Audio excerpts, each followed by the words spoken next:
So by definition, algae are what? They are the eukaryotes. Yes, this is the biggest difference because so far we have not discussed any eukaryote. So we'll discuss algae. Definitely algae. They are the eukaryotic photoautotrophs.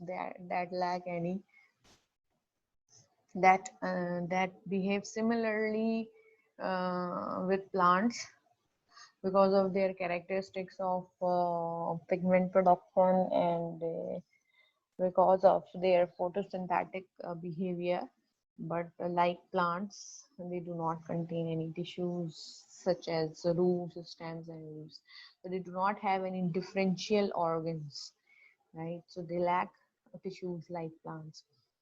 So their microscopic identification is possible, that you can differentiate whether any algal sample is unicellular or it is a filamentous sample. So its identification, it requires the microscopic examination. And definitely I told you that their location where they can be found, it is depending upon the availability of nutrients, definitely the different wavelengths of light, and the surfaces on which they grow, right? So mostly they are photosynthetic, but definitely they have some exceptions. So oomicots, or you can say the water moles, they belong to algae, but they have this fungal characteristic that they are heterotrophs, chemoheterotrophs. The body of the multicellular alga is also called as thallus. I think this information is already known to you because you have studied algae or some members of algae in your intermediate classes as well. So they also have a whole past, which is a type of structure that helps in attachment of the algal thallus to a solid support or a rock. And they may have they may have the hollow stipes and sometimes these hollow stipes they have blade like or leaf like structures which are called as blade. And sometimes these blades, they have initially they have a swelling or a gas filled chamber or bladder, which is known as nematocyst. So this helps in giving the algae a buoyancy in the ocean environments, and it helps in the floating, right? This nematocyst, it functions like that.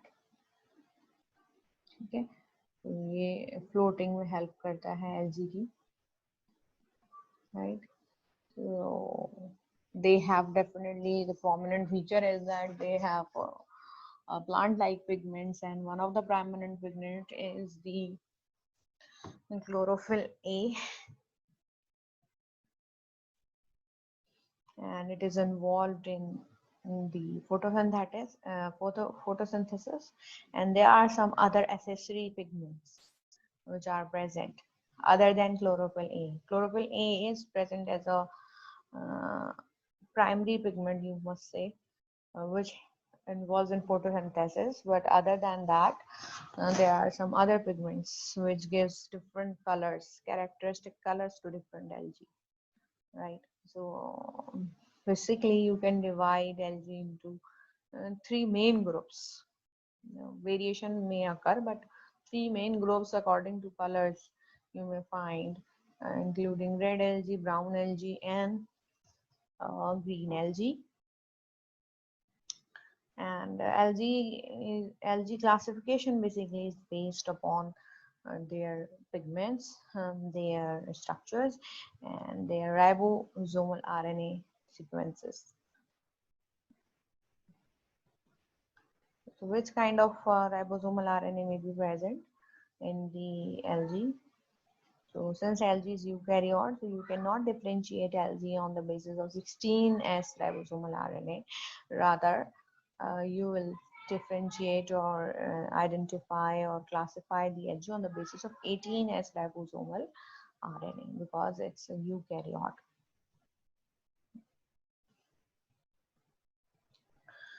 So this is the basically grouping of algae and the different phyla of algae.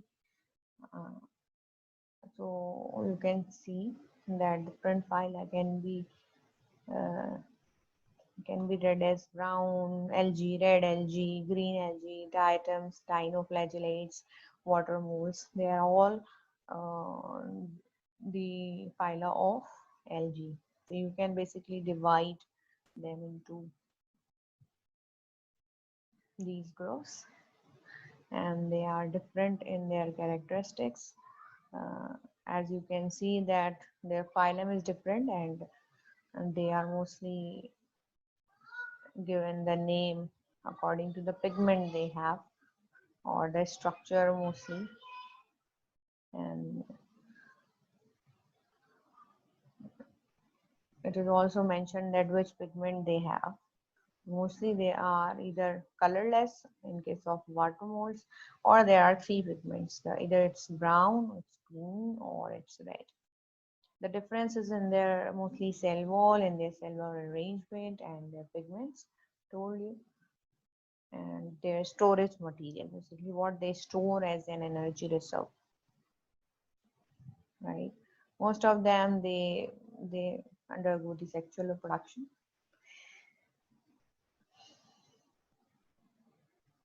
So we'll discuss one by one. So at first we'll discuss the brown algae. So brown algae is mostly found in the coastal areas, and it's also known as kelp. And its growth rate is very much phenomenal, because they can grow 20 centimeter per day.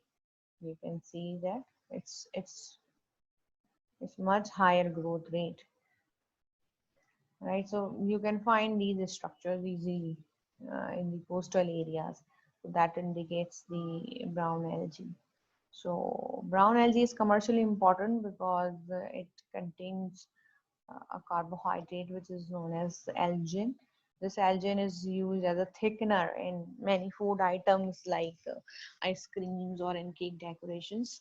And this algin is basically extracted from their cell walls, and it is also used in the production of non-food items, including the rubber tires and in hand lotions. So it has some commercial importance as well. Then moving towards the red algae. Red algae is basically, it penetrates deeper into the ocean. Deeper depths can be explored for the red algae, right? The reason for this, I told you that red algae, it actually absorbs blue light, which can penetrate deepest into the ocean. So it has red pigments which absorb blue light, and blue light is that wavelength that penetrates deepest in the ocean. And the agar that is used in the microbiological media you use in the lab, in your lab, is basically extracted from the red algae, right? So it also has some commercial importance, industrial importance, right? And there are some substances like carrageenan and agar which can also be extracted from the members of red algae. So they are also used as a thickening ingredients in the milk, evaporated milk, and in the ice creams, and they are also used in different pharmaceutical agents. Right, and there are some members like Gracilaria species which are used as a food by humans. Right, it can be used as a food, and but some members of this genus, they also would use lethal toxins.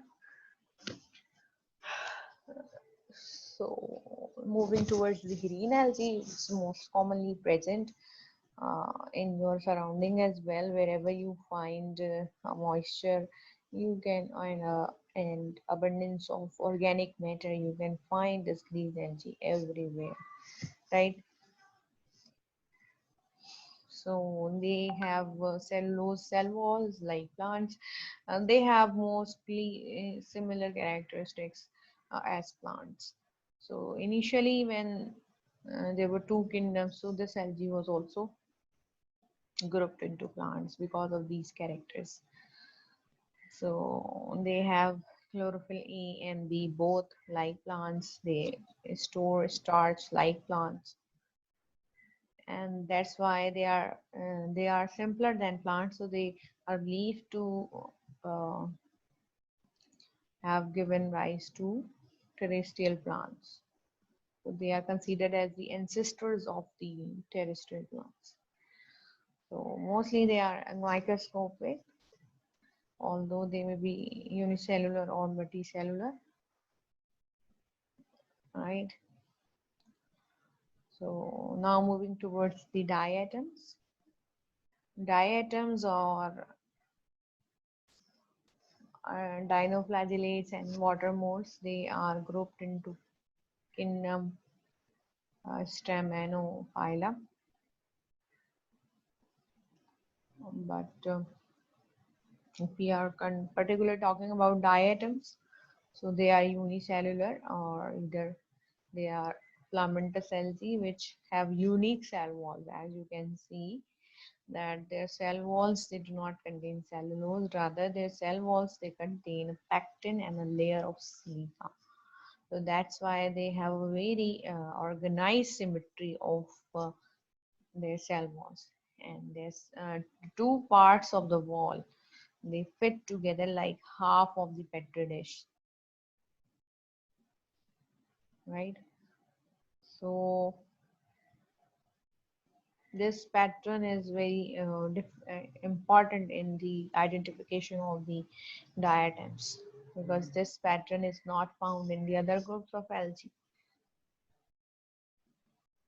and they are also different in that sense that they store energy in the form of oil, not in the form of any starch or the other glucose or carbohydrate polymers. Right, there are some dinoflagellates. Dinoflagellates are also called as planktons, or they are also called as free-floating organisms, and they are unicellular in their structural feature. So, but they produce neurotoxins, and they are important in that case because they have medical importance, right? They produce, some members of dinoflagellates, they produce a toxin which is a neurotoxin, and when some fishes they swim through that areas which are rich in these dinoflagellates, neurotoxin producing dinoflagellates, right? One of the example is gymnodinium. So they produce that neurotoxin, and that neurotoxin is rich in that area. So when fish swim through that area, so this neurotoxin is consumed by those fishes, and it just stops the breathing. Uh, so definitely it results in the loss of the aquatic life, right? So there are some other practical implications, like one of the problem or the medical condition is the paralytic shellfish poisoning. Shellfish, is one of the famous seafood which is consumed worldwide. So what happens that these shellfishes or the mollusks, they they consume large number of dinoflagellates, and one of the member is the Alexandrium.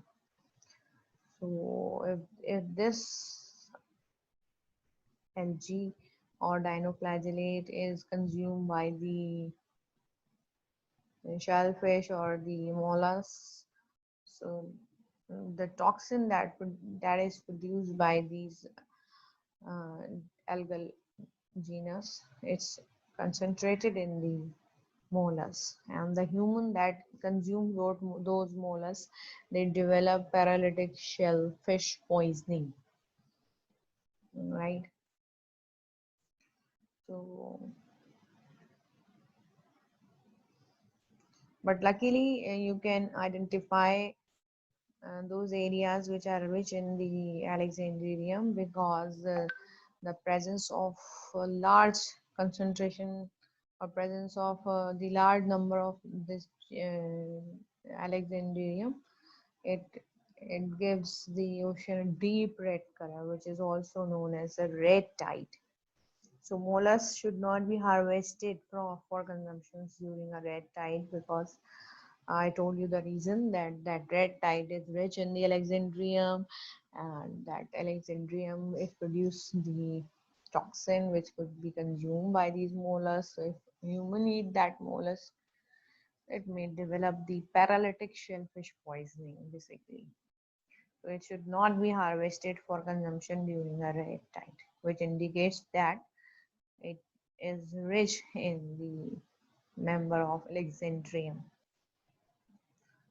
Right, now moving towards the water moles. So water moles को कहते हैं fungi like algae, क्योंकि जो characteristics हैं वो कुछ fungi like हैं, कुछ structure कुछ fungi like है, but previously इसको fungi kingdom में ही group किया गया था, but now they are grouped in the algae because of their definitely the genetic makeup, right? So they are what are called as water moles, or they are omycota. They are also the decomposers like fungi in the sea, and they resemble the zygomycetes in fungi because they produce spores in sporanium like zygomycetes, and they are usually in case of terrestrial omycots, they are the plant parasites, and one of the famous water mold is the Phytophthora infestans, and it's one of the first microorganisms that was associated with a plant disease, late blight of potato, right? तो इस तरह का जो है वो कुछ potato के साथ कुछ उसका हाल हो जाता है whenever this reaction or infection occurs. Phytophthora infestans. So, this group also has environmental significance because they are the decomposers in ocean environment, and in terrestrial environments they are the plant parasites, right? So now they are grouped in the algae, but previously they were grouped in on the fungi. Okay, now what is the role of algae since we have discussed all the groups? So algae plays definitely a very important role. They are the primary producers because they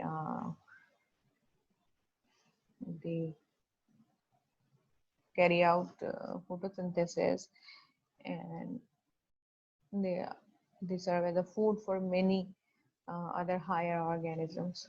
So one of the primary producers along with plants, and their presence or their increase in number, it results in a situation which is called as algal bloom, and algal bloom is characterized by the accumulation of algae, and that accumulation, it is visually seen by the characteristic color of that algae basically. So it indicates that that area where this algal bloom is present, it is rich in the organic matter, or it is highly polluted because the algae, they grow in those environments which are rich in the organic material that exist in sewage or in industrial waste. So if any aquatic environment is rich in the sewage, or you can say the industrial waste, it will be definitely uh, having this algal bloom.